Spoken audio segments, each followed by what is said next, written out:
Senimalaya, Senimalaya. Oh, Podcast Senimalaya,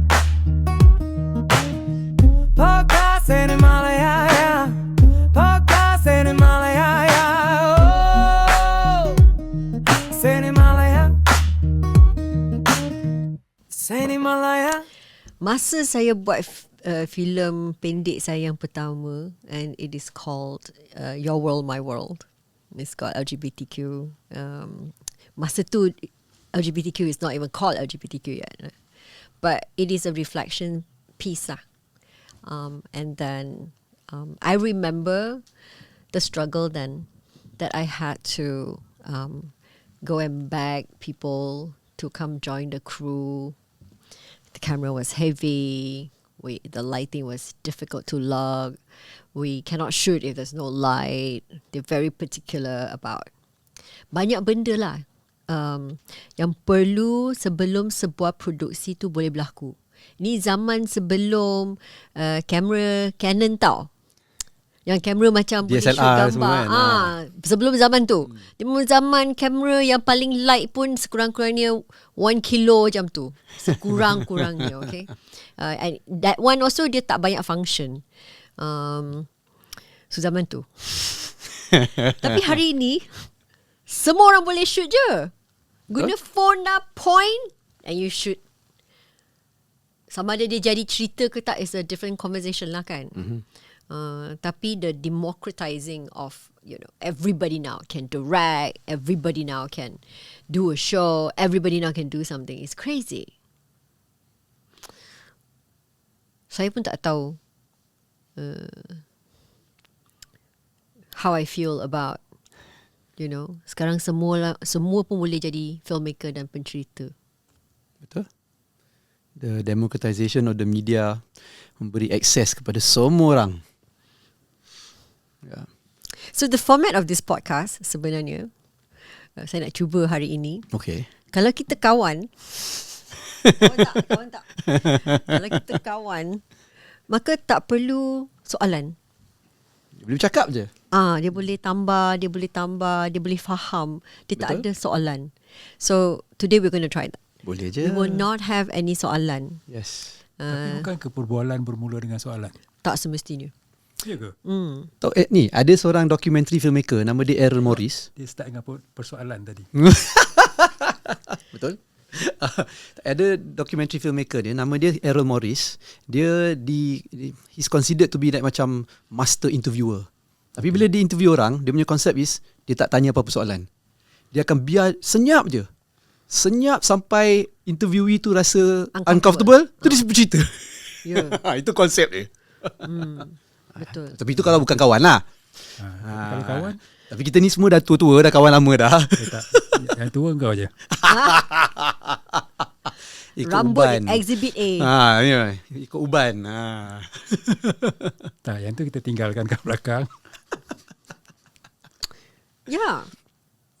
Tapi No? Insecurity? Insecurity apabila ramai sangat orang dah ni terkecimpung dalam media ni, Mungkin. buat filem dan sebagainya. Mungkin. Tak adalah, tak ada insecurity lah.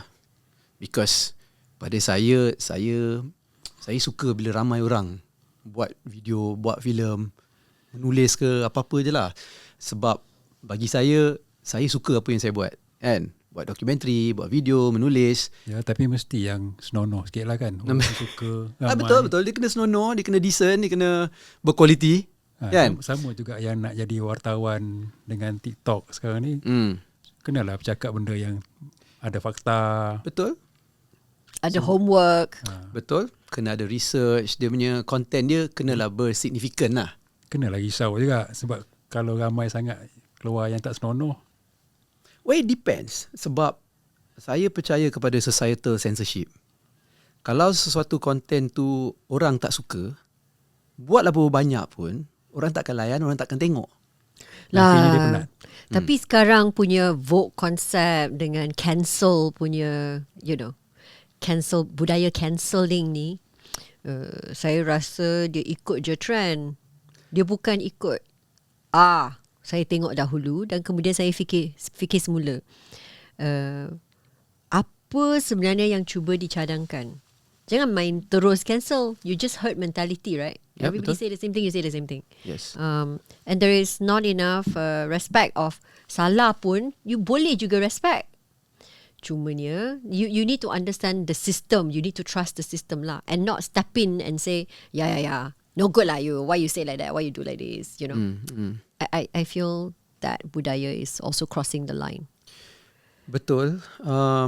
Tapi bila kita tengok benda trend ni takkan, it's not going to stay for long lah. Kan? Dia kalau because something is trendy only because it's trendy. Nah.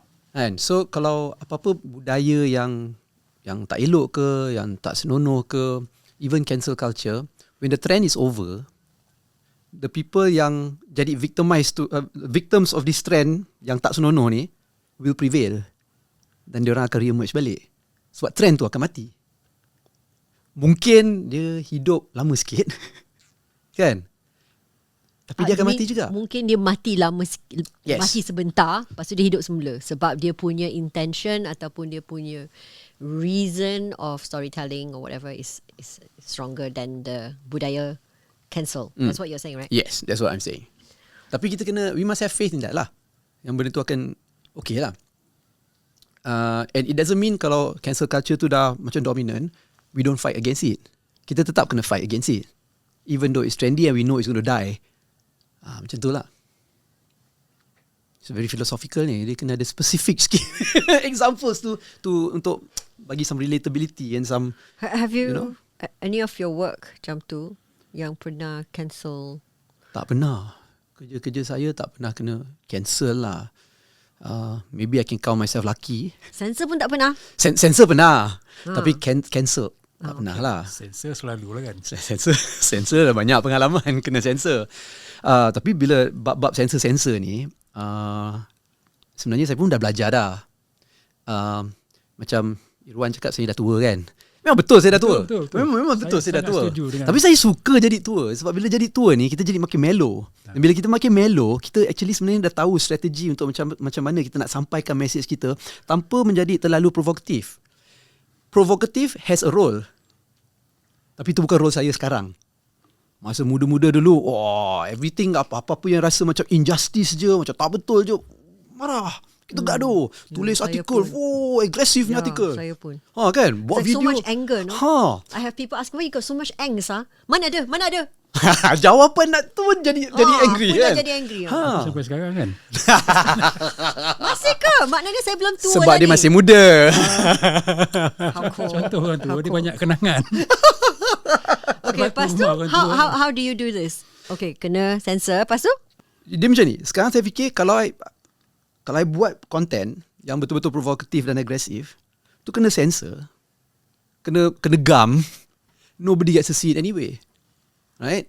So I try to find a strategy to mungkin soft sell ke, mungkin gentleness ke kan, to get the story out tanpa begitu provokatif. Tak payahlah nak marah-marah, tak payah what's that word to confrontational. Tak perlu confrontational. Okay, orang-orang yang nak jadi provokatif, nak jadi agresif, nak jadi confrontational, biarlah diorang pun ada peranan untuk main juga. They have a role to play. Tapi itu bukan my role anymore lah. Kan? Yeah, my role now is to get the stories of whatever stories I want to tell out there. Yang provokatif, tengok diorang nak jadi provokatif, okay lah. Yang agresif, tengok diorang nak ambil the message and then be aggressive, okay, itu hak dia. But I don't want to kena gam, so nanti cerita saya tak keluar. So kena pandai. I don't think setengah orang akan cakap, you dah sell out lah. Kan? Kau ikut trend lah. Kau nak cerita kau keluar, kau ikut je. I don't think so. I think it just makes me a little bit more, kena letak lebih effort sikit untuk supaya kita tak sell out. Tapi okay, boleh diterima, more accessible. You know? Macam tu lah. Kadang-kadang dia membuat konten kita keluar makin jarang lah. Kan? But it's okay. Bila saya terima surat censorship, katakan ada 6 scenes yang kena censor kan. Biasanya team akan, "Woyo, tak payahlah keluar macam ni. Kalau 6 scene dah tak ada kan, what for, you know?" Tapi sekarang saya lebih kepada, okay, jom kita negotiate. Yes, okay. Jom kita benar-benar faham kenapa dia orang censor. Mungkin dia orang tak faham ke, ataupun dia konteks dia different ke. Kita pergi explain dulu. The first round explain, the second round in writing, the third round tunjuk bukti-bukti, the fourth round sampai 10 rounds, supaya dia orang memang faham, oh, niat mereka bukan jahat sebenarnya. Niat mereka adalah sebenarnya untuk membantu penceritaan yang strong, you know, yang solid. And then diorang pula akan mula memahami sudut kita, memahami perspektif berlainan. For me, it's also about education. It's really not just about say no to censorship. Censorship is not a good thing. I think we need to rebalance that, and I think everybody has their role to play. Betul. Tapi kita juga kena should be in the system to support them to see a different point of view. And that's also our job. Not just through our work, but also about our work. I always feel that's part of it. Betul. But it takes a way longer time. Yes, I agree. Yeah, I totally agree. Maknanya Yuen pun dah tua lah, Irwan. Dia pun dah mellow dah. Dia yang ingat saya marah-marah. Ya, betul-betul. I totally agree. Tapi kita tak boleh, we cannot negate the fact that yang nak marah pun ada role dia lah. Betul. Kan? Macam orang muda ada jiwa panas sikit, they have a role, and their role is to maybe highlight different issues at a faster pace. And then there's a role of kita ni yang mellow sikit untuk tenangkan keadaan dan bawa bincang untuk progresskan. So everybody is complementary towards each other lah. That's why I'm always quite conflicted, you know. Bila orang kata, cara Malaysia selalu censor ni, teruk kan, tak ada kebebasan pula untuk filmmakers you all. And I'm always conflicted because I'm like, censorship, deal with it. Every country has its own censorship. Betul. America is worse now. Betul. With the president like that. Betul. Saya tak setuju dengan censorship. Tapi nak tak nak is there. Kan? Ya, kita boleh bersuara against censorship. Tapi kalau kita nak bersuara against censorship tapi dia tetap ada, kita pun takkan hasilkan apa-apa. We won't produce anything if we are just terlalu taksub untuk hapuskan censorship. You know? So I think you need to this multiple prongs lah. You know? Okay, we can still go against censorship, but yet we can also still find ways of, you know, living with censorship. Yeah. Yeah. And then kalau kita nak tengok pun in our society, cara benda-benda yang disensor ni pun dia ada progression. The censorship laws and all that. Okay, maybe bad example lah Malaysia kan, but tapi ada, you can see, because whether it's slow ke, progress dia slow atau progress dia cepat, tetap ada progress juga. You know. So with every generation that emerges, sikit, one step closer to a censorship system that is maybe a little bit more acceptable. But then again also, censorship takkan acceptable pun. Ya, betul. But I think that's how it's supposed to be anyway. Yeah, that's how it's supposed to be. It's check and balance kan? Yes, betul. That's the whole point is check and balance. Yeah. And you push the envelope, okay, dia progress sikit. Tapi still ada kekangan. Lepas tu push lagi. That's how society works lah. It's just natural macam tu.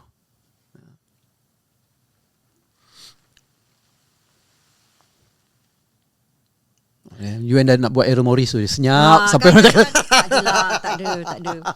Saya sedang fikir perjalanan Zan sendiri. Kan. Zan tadi kata banyak benda yang Zan pernah cuba buat kan. Dan tak pasti semuanya Zan suka sebenarnya. Yeah, betul. Sometimes you're like, writing for Yuen. This producer, I tell you, her story, semua I have to write. I don't know. Tapi kena buat. Is that life, you think, of an artist? That is life. Yeah, that is life. And that's something that I teach my kids also. Dia macam, yeah, you may not agree with the system, But to get ahead, you must game the system. Kan? Yeah. Like my eldest daughter.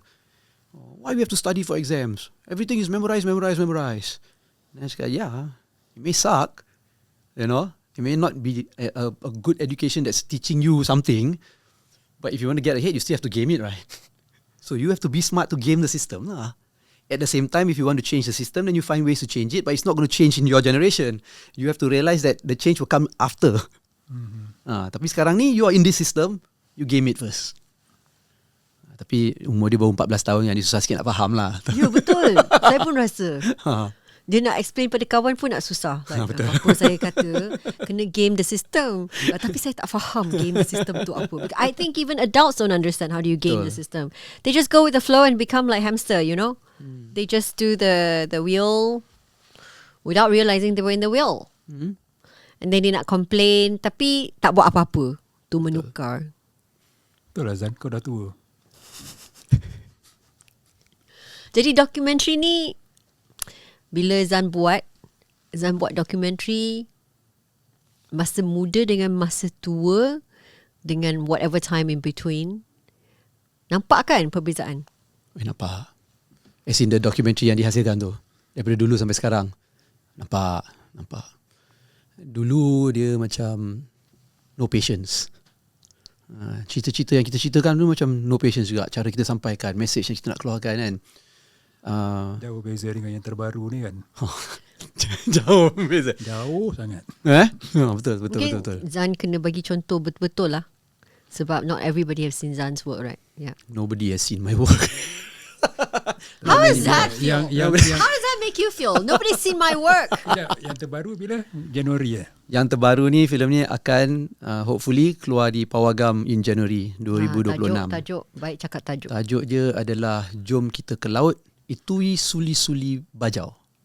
Itui Suli-Suli is a Bajau laut language. Yes, it means cerita-cerita orang Bajau. I love it. Yes. Yeah. Dia dokumentari tentang 3 orang muda bajau laut ni di Pulau Madal. Kita ikut kisah dia orang lah basically. Tapi dalam kisah tu pun dia orang shoot sendiri juga. Nak tahu, tunggu Januari tengok kat panggung. Ya, betul. Sebenarnya saya memang pernah buat dokumentari tapi kecil mengenai orang bajau lah. So saya boleh faham dah. Bila tengok trailer saya dah faham where you're going. But I still think a different documentary's voice is always interesting. But tell us your phases of documentary. Dulu bila buat video ni, kita banyak buat aggressive. Like whatever message that you have, whatever message that I have, bila kita buat video, ataupun even in my writings, kita aggressive, kita confrontational, and I suka mempelawakkan orang. Mempelawakkan orang atau menggelakkan orang. Sampai sekarang kan macam tu. Sekarang saya gelakkan awak je. But macam katakan kerajaan pada waktu itu adalah buat polisi yang macam mengada-ngada sikit ke, yang nonsense sikit ke, and then I nak komen kan. Komen, kita gelakkan kerajaan. Kenapa buat macam tu? Betul, you make fun of them lah. Kan? And kadang-kadang marah juga. Kadang-kadang kita marah, you know. Now it's a little bit different. Now I think it's better to engage. Kita bawa bincang. We can still make it funny, tapi funny in the way that kita tak mengajukkan orang yang kita target tu. Kan? Sebab kalau kita ajukkan dia, takkanlah dia nak engage yang kita dah lepas tu. Kan? So kita kena tenang sikit lah. You know, be a little bit friendly. Macam tu. Tanda dah tua. Betul. Memang betul, tanda dah tua. But it's okay. I think it's totally okay. Sebab dulu bila saya menulis ke, buat komen dalam video ke pasal apa-apa isu yang saya tak suka, dan bila saya marah, bila saya menggelakkan orang, ramai orang akan komen, kan? Dulu saya tulis artikel semua kan, kadang-kadang dapat death threats. Tapi death threats dekat comment section, masuk email, it's not serious lah. Kan? It's not serious. Yang pakai tu, you patut mati lah, things like that. Ataupun I tahu mana anak-anak you pergi sekolah, benda macam tu. Tak serius? Serius tu? No. Cepat pergi polis already. The moment anak comes in, you have to go police. Yes, tapi kita boleh distinguish sebenarnya. Apa yang dia tulis tu. Sebab kadang-kadang dia nak buat thread macam tu, it's just empty threads. They're not going to do anything about it. Kan? I tahu orang-orang lain yang dapat threads yang lagi teruk, macam dapat bullet in the mailbox, benda macam tu kan. Dapat surat terus dekat rumah. That one quite dangerous. Mine is all dekat bulletin board online lah, dekat comment section lah, kadang-kadang masuk email, you know. So you don't take it seriously. And then I notice a majority of the comments yang orang buat macam tu. Bila dah tua ni, saya fikir balik, komen dia Irwan ni asyik gelak je cakap pasal tua ni kan. Sekarang dia tengok komen macam tu, saya fikir balik kan, bila orang komen macam ni, where is the engagement? Mana engagementnya? Mana discourse-nya? Tak ada orang bincang pun isunya. Dia cuma tahu nak marah I, nak kutuk I. Masa muda tu, kita rasa macam, ya sekarang you marah. But that is the issue lah kan. Now you think back, tak ada orang bincang pasal isu tu. Dia semua bincang cara I cakap je. Kan? Defeats the purpose juga. You know? Jadi tukar cara kita bercakap. Yes, kita tukar. Macam dokumentari yang I baru buat ni, yang nak keluar Januari 2026 ni kan. Ada isu-isu yang saya nak ketengahkan. Isu-isu statelessness. Systemic issue. Undocumented, people who have been living here for generations. No education. Yes. No the right provision. to education, to health, medicine and all that kan. Kali ni lebih jelas lah isu dia. So, saya ada buat preview screening. Kan? Irwan datang kan? Tapi dia tak datang. Yuen tak datang. Yuen dapat juga invite tu. Tapi dia ada hantar message say good luck. Good luck and congratulations. Yes. Which is nice. I appreciated it. Bila dah habis screening tu, ada Q&A session. Bagi saya, what is progress is, diorang tak cerita pun cara pembikinan filem tu. Diorang bincang isu je. Kan? Kan malam tu dia banyak tanya, kenapa isu macam ni, kenapa budak-budak ni macam tu, kenapa tak ada dokumen, macam mana kita nak tolong. That was the whole point of the discussion during the Q&A. Tak ada orang tanya, kenapa angle kamera macam ni, kenapa you shoot macam tu, kenapa boring, kenapa fast cut. Tak ada. And to me, finally is the discourse, and it's no longer the stuck at the form lah. Yes, Sekarang correct. It's dah more the content and the form lah. Yes. So pada saya, alamak ni macam kembang pula kan, masuk baku angkat sendiri kan, macam tak berjaya. Boleh je masuk. Okey je. Kalau tak angkat, tak ada orang lain nak angkat. Yeah. Macam tu lah. And I think bila kita dah banyak, like for me lah, 20 over years making documentaries. No, I don't want to say making documentaries, trying to make documentaries. I think now I lebih respect orang-orang yang I shoot to, my subjects. I'm more respectful. I feel, not that I'm more respectful, I feel more responsibility terhadap orang-orang yang masuk dalam cerita I ni. Dulu, I nak jadi war reporter. Nak pergi tempat-tempat perang. Kan? Hero-nya. Adventure. Okay, Kan? Nak pergi tengok orang tembak-tembak, tengok orang mati-mati. Bom meletup semua kan. So, I pergilah. Kan? Ambil kamera, book tiket, pergi. The first war I went to was a civil war in Lebanon, Beirut. This was 2006 or 2007. Seronok. It's a lot of fun.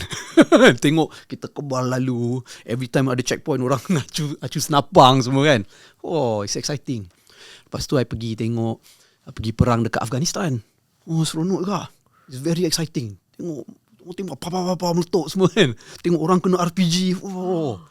It's very exciting. I pergi tengok Syria lah, pergi Tunisia, pergi Turkey, tengok Arab Spring semua kan. Throughout that whole process, I pergi for selfish reasons. Kenapa selfish? Is because I nak berseronok. I needed that excitement. Kan? And bila I pergi, memang excited, memang seronok. But after a while, bila you start pergi kan, actually the thing that changed me was dapat anak. Bila dapat anak ni, I think when I got my first daughter, my eldest daughter, the first war zone I went to, right after she was born, I went to Afghanistan lah. Dia ada tukar sikit tau masa kat sana. Tiba-tiba, and this sounds very cliche lah, memang cliche lah apa yang nak cerita ni kan. Bila you ada anak, you tiba-tiba rasa lebih ni sikit tau. Relatability, I tengok family yang sana yang ada budak-budak kecil kan. Tiba-tiba you rasa tau, macam, oh my god. Kalau anak I macam tu macam mana kan. It's cliche, but it's real. So before this tak nampak anak? Nampak. Before this, meletup. Oh, okay, pergi tangkap video. Ambil gambar. Nampak peluru je lah. Sekarang nampak anak. I mean, logically you fikir, kesian lah orang-orang ni kan. It's a horrible life. Logically kita faham. But it's not as impactful. It's not as impactful. Correct. So content tu akan terjejas tau. Kan? Before I had kids and before I felt that impact, bila I gubah story tu, it's just different. You know, I focus more on the events that happen, the incidents that happen. Tapi bila dah ada anak, bila kita dah rasa that impact, the story pun jadi lain. I want to believe dia jadi there's more compassion lah. More compassion, more empathy. Orang selalu tanya, you pergi all these war zones, dia tak affect you psychologically kan? Tak sebenarnya. And then my brother used to say, Abang Zan, you are a sociopath lah. You know, got no feelings. It's true, maybe at one point. But when I had my kids, right, I remember there was this one time, I went to Bangladesh, Cox's Bazar.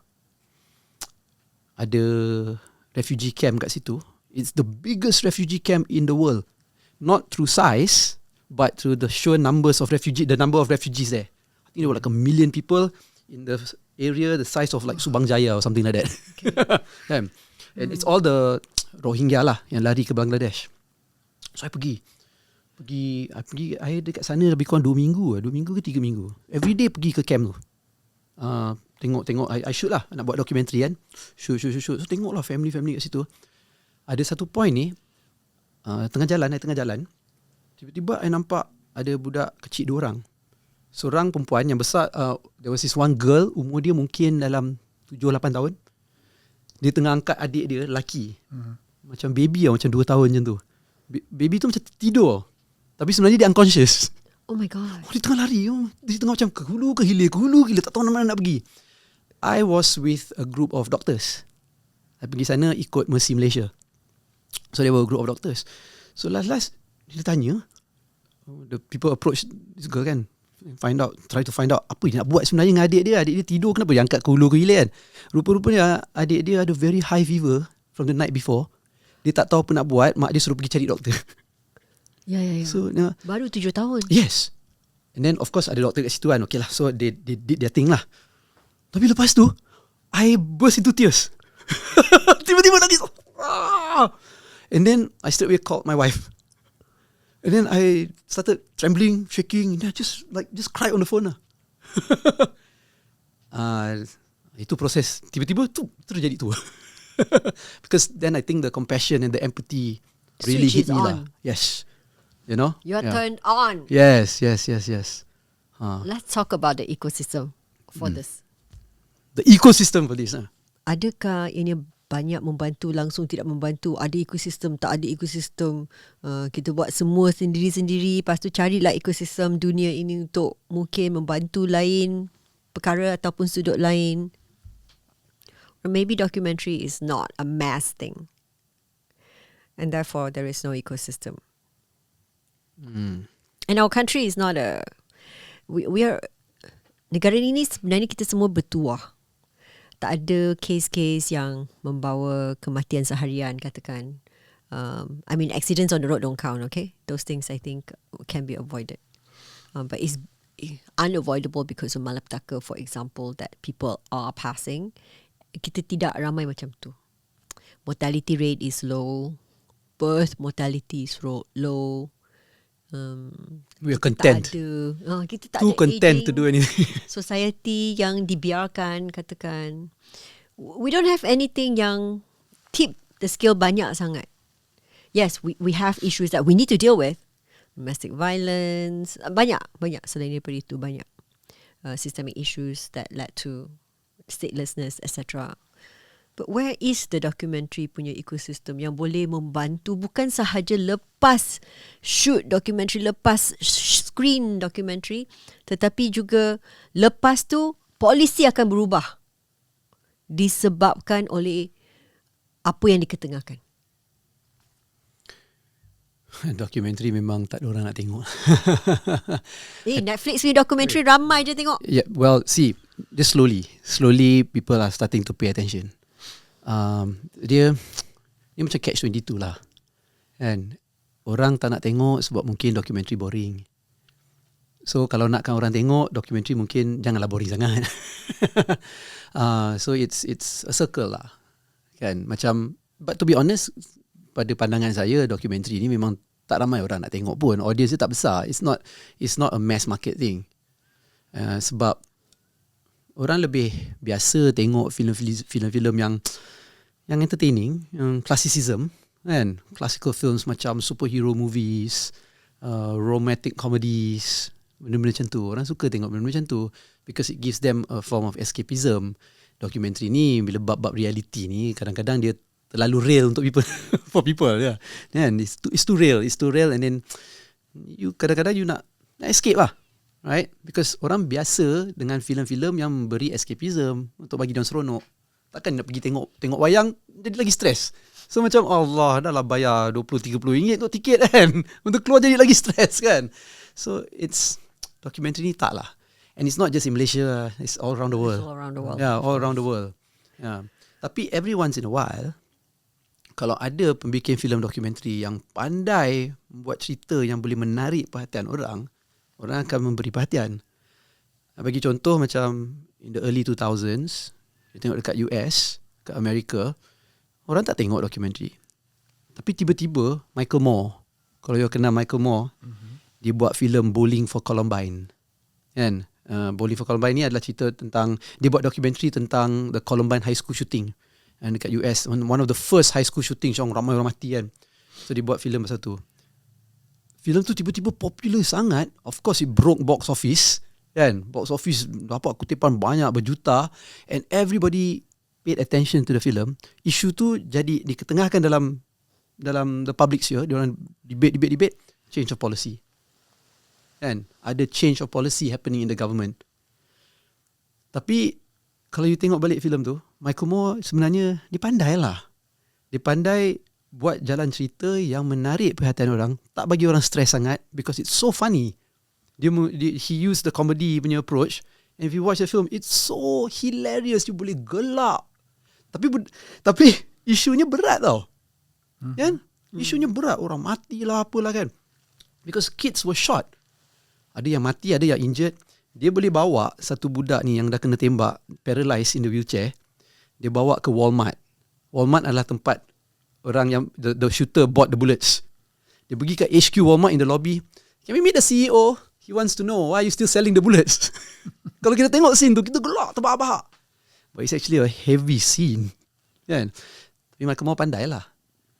So I think documentary filmmakers also tak sepatutnya complain about the lack of like ecosystem or what. Do something to create that attention. And yeah, so the responsibility lies on everyone lah, on all sides. And yeah, but I also feel that as the audience, the public, janganlah terlalu comfortable cuma nak tengok filem-filem yang seronok-seronok je, yang entertaining. Kadang-kadang kita carilah filem-filem yang mungkin provoke your mind a little bit, bagi fikir sikit kan, bagi some awareness. So it's both ways lah. So kena tunggu Januari lah, jom kita keluar. You pergi seronok. Seronok ke? Oh, that's the difference. I want to see. Nanti orang ingat ni branded content, aku bayar pula. Bukan kau ada janji nak bayar ke? Yes, nanti bagi QR code bank account. Dah nak masuk kan? Okay, bagi saya tak dengar lagi Zan kata perlukan ekosistem untuk documentary makers. I'm not sure if actually it's necessary. I'm not hearing it from you. After all, I'm not in the documentary space the same way like you. I'm in a storytelling space, and documentary cuma salah satu format yang saya guna. Yep. But I'm not a documentary freak lah. Yep. I think the content I make they're all documentaries. Tapi bila tulis skrip, kasut tumit tinggi keluar. Betul. Geng bas sekolah keluar. Betul. Itu zaman muda boleh tulis macam tu. I don't want to be a complainer. I used to be masa muda. Aku. Betul. like I said lah, you game the system lah. You realise the society that you're living in, the system that you are working in. You have to find ways to hidup dalam sistem tu lah. Kan? And also, you know, you don't give up on wanting to change it, tapi you still have to live in it. You know? Of course, kalau ada ekosistem dan infrastruktur yang betul-betul boleh menyokong pembikin filem dokumentari ni, baguslah. Maybe you know, ada polisi-polisi yang boleh support documentary film untuk keluar wayang ke, you know, maybe more tax cuts for people who produce documentaries ke, Incentive. yes, more incentives, like ini, you know, budget dah announce kan at the end of the year. What are the allocations given by the government untuk tolong promote industri dokumentari ni kan? Kalau ada lagi bagus lah kan? And we will always work towards that. Tapi kalau tak ada, kita buat cara yang kita boleh buat je lah kan? We try our best. Yeah. Orang selalu tanya apa cabaran, and I always say tak ada cabaran, because I'm still able to do it. Okay lah. You know? Yeah. But this is also a dilemma, because I also don't want to sound like everything's okay and we don't have to do anything. You know? Yeah. Or maybe there is a downside towards being lagi mellow lah. Yeah, sebab you're not exactly paving the way Correct. untuk generasi documentary makers yang akan datang. That's why I think those who are still aggressive and still confrontational, Please, they have your roles. continue Please. to do it. Continue to do it. Right? Yeah. I think everybody's, like I said, very complimentary.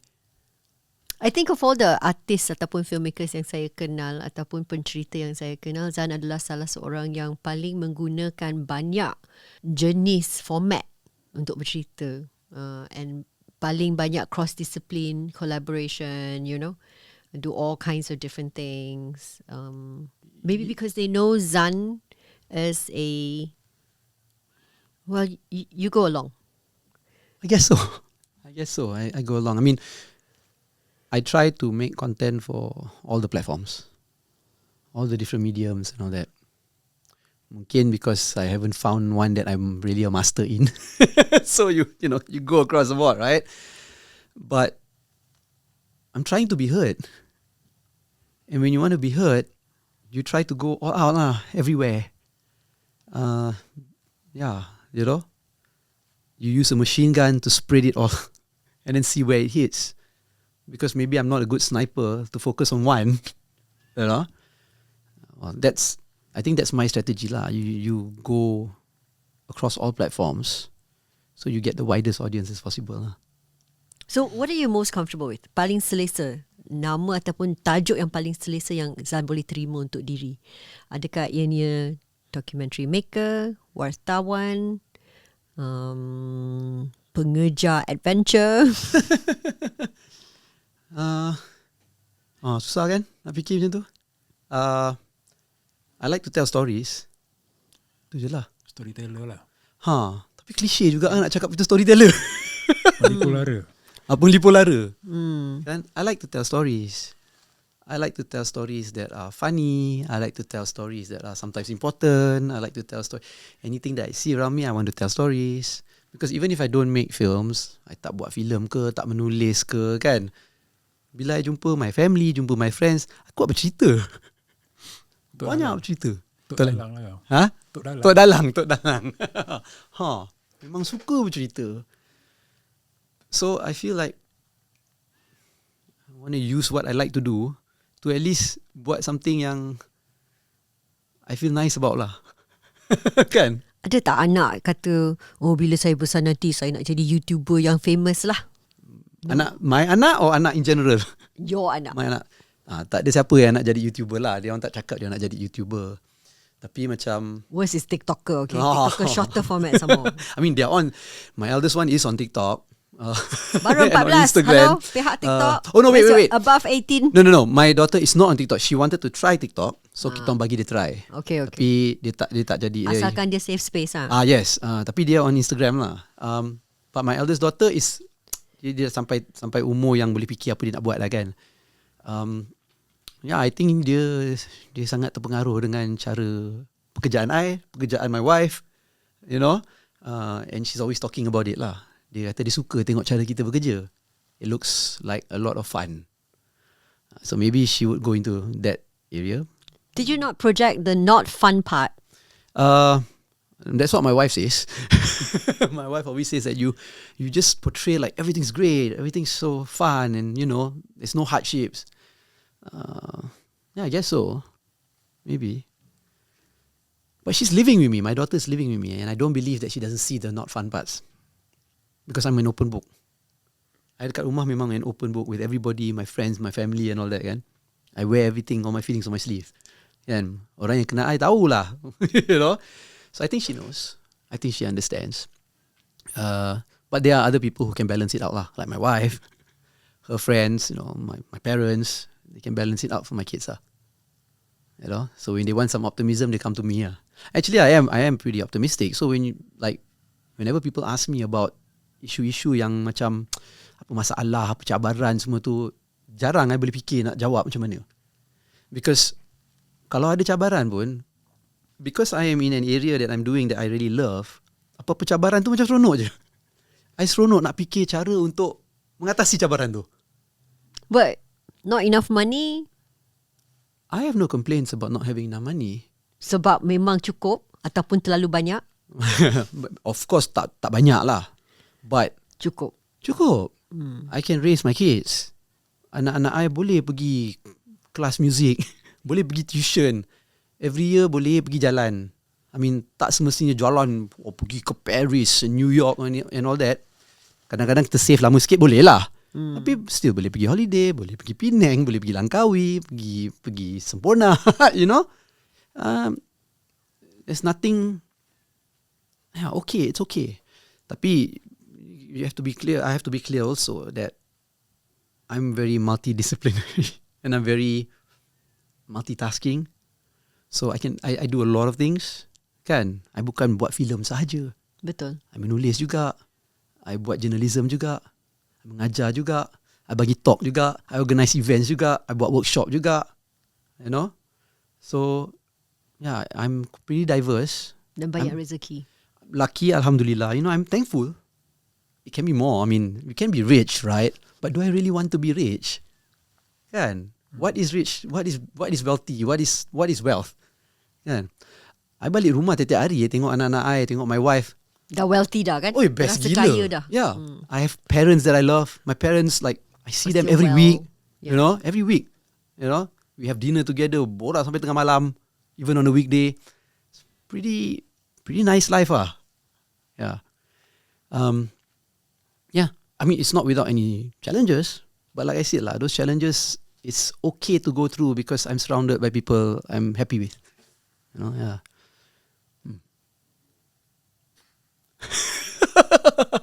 Alamak, macam philosophical pula. Tak adalah, saya rasa macam optimistic gila. Yeah. My therapist sometimes tells me, I mean, it's no secret, I go to a therapist, you know. Even if you don't have problems, you know, you have to break that taboo or stigma of, you know, therapy, you know. Mental health is important. Yeah. She always sometimes also remind me that kadang-kadang you kena cari for the red flags, Zan. If there are red flags in life, you don't ignore it, you know, because it can be a danger. But it's good to be optimistic lah. So, yeah. Maybe your therapist is seeing you. No, my therapist is a great person. You know, I'm sure she knows how to work it so that I think it's my solution when it's actually hers. Yeah. Do you imagine life is panjang ke life is pendek? Oh, life is pendek, man. Ya ke? Yes. Saya rasa panjang lah. Ya ke? Oh. No, man. Life is short. Don't Saya waste dah time. hidup buat. Huh. I'm still here. Yes, we're still here. But any day we might not be here. Saya faham. Yeah, you know. Yeah, so I want to do as many things as I can. Which we are already doing. Not enough. Sometimes I wish I didn't have to sleep at night. But I do sleep though because you get sleepy. But sometimes I feel like sleep is a waste of time. Saya rasa macam tu masa kecil. Oh, ya ke? Tapi sekarang saya memang akan tidur sebab penting. Yes. Kalau tidak memang tak boleh nak buat semua benda yang saya nak buat lah. Betul. So that's the only thing. So I will Yes. have my minimum and then go. Betul. I pun akan tidur. Kena cukup tidur. Because kalau tak cukup tidur, you tak boleh nak buat apa you nak buat. Tapi sometimes I feel kalau kita boleh cari, we can find a hack supaya kita tak payah tidur. Bestnya. Kan? Best ke tak tidur? Best kalau kita Tak perlu penat. letih lah. Kalau tak perlu letih. Yes. Kalau tak perlu letih, tak perlu ngantuk, best. Tapi kita akan ngantuk, kita akan letih. So memang kenalah tidur. Tidur tu penting. I always try to get between 6 to 8 hours. And memang dapat pun. 6 to 8? Yes, I managed to get that almost every night. That's very good. Yeah, I try to. Because kalau tak, susah dapat kerja. Tapi kalau tak perlu tu, best. Malam pun boleh berseronok. Jadi mereka yang boleh tidur sehari tu macam mana? A waste of time. Tidur sehari? Tidur 24 Tidur jam. beberapa hari pun boleh. Ada orang yang kerja tu tidur. I don't want to go out lah, I don't want to do this lah, I don't want to do that lah. Bangun, grab food je, lepas tidur. What they call it? Not brain rot. Apa? Something rot lah. You just sit in bed. You do nothing. Or you just scroll lah. Scroll dome lah. Doom scrolling, right? Yeah. I mean, it's okay to scroll if it serves a purpose. But if it's for nothing, I cannot lah. But, different people. Ataupun zaman berlainan. Maybe. No lah. I don't think it's zaman berlainan. Because in every age, in every generation, in every millennial ke, Gen X ke, boomers ke, you have a mixture of everything. You may not have doom scrolling in the 80s, but there were other things that were similar that you could have done. Yeah, watch TV. You can watch TV Daripada last time pagi sampai malam. Memang watch TV kan. Ya, betul. TV was something that Was a crazy thing. Yeah. Lepas tu kalau ingat yang tapes tu, you go and rent tapes. Oh yeah. Before the CD and DVD Movies time. and all that. Yeah. It was Every like weekend, tapes. my father and I would go borrow videotapes of movies and Bukan satu tau. Bila you balik tu ada mungkin 10 ke. Dalam bag. Lepas tu satu hari boleh habis. betul. How about that? Yeah, betul. Yes. Yeah, so in every generation, in every time pun ada je.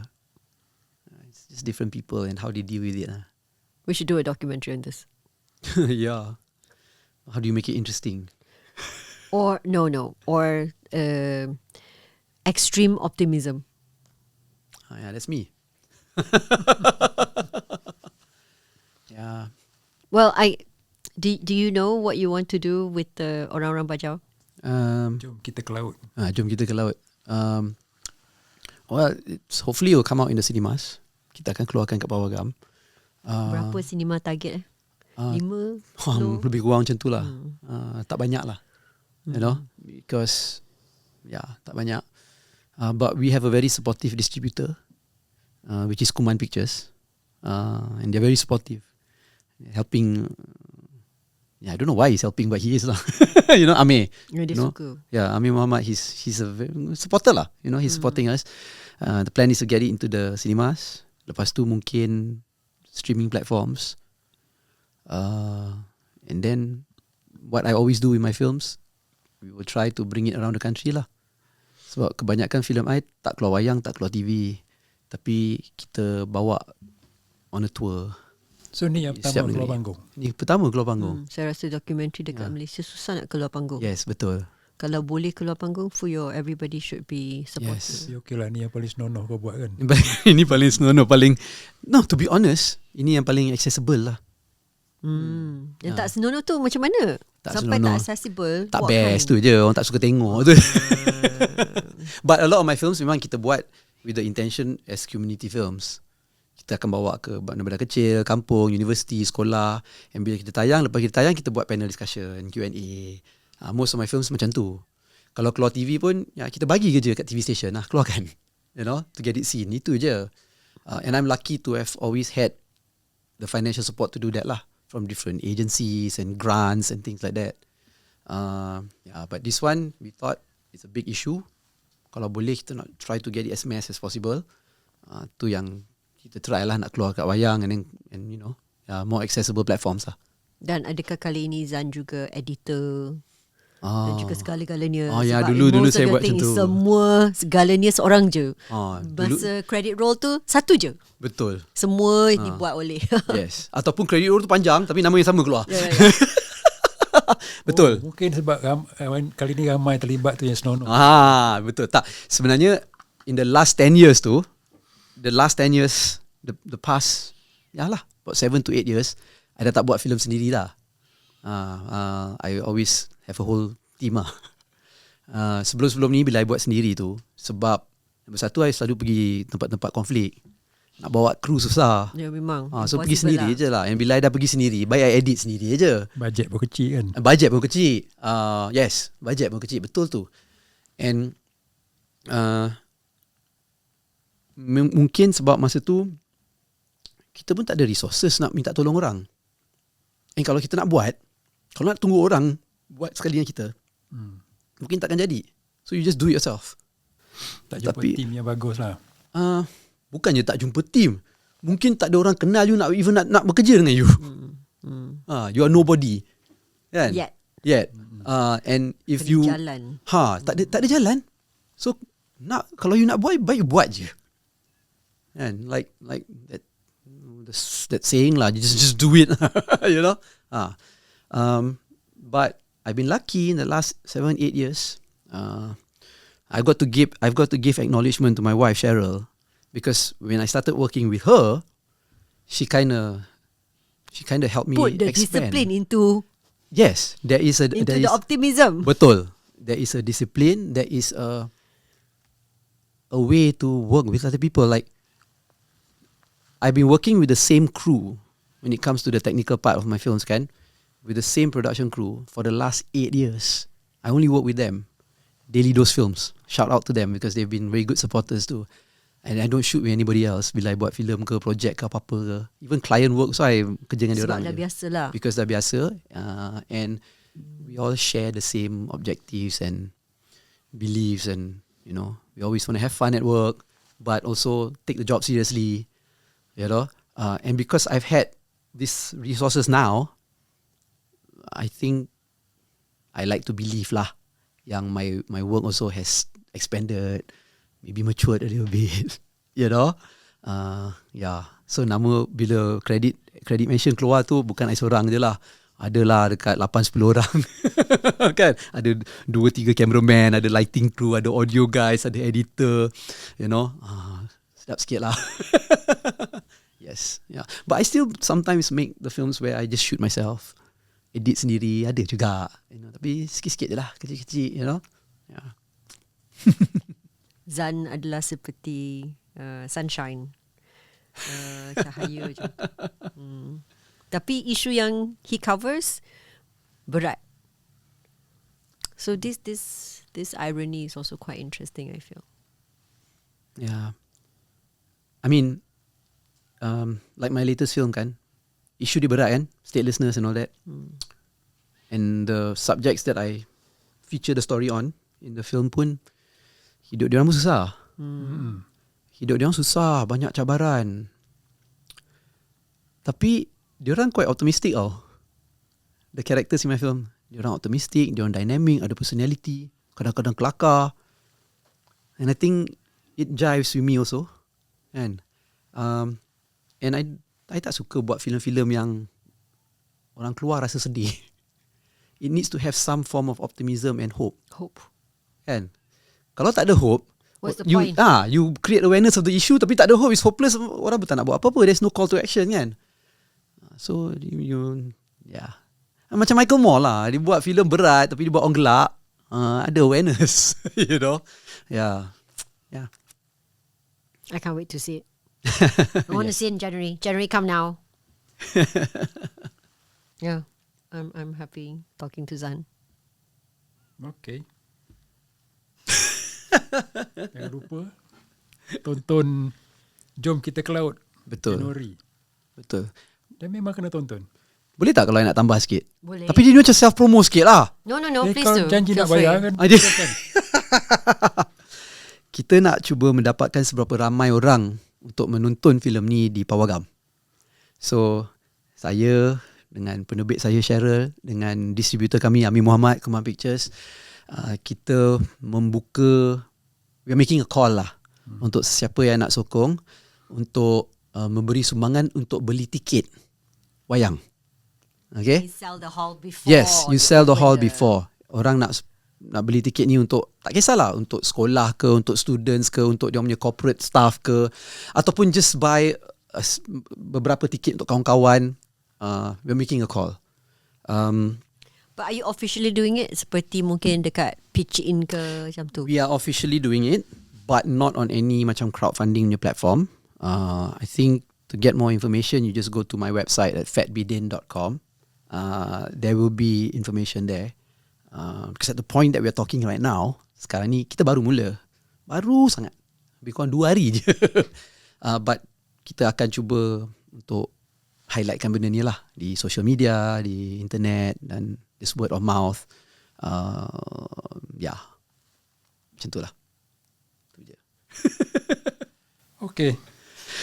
Jangan lupa lah. Yes. Jom kita ke laut. Okay, terima kasih.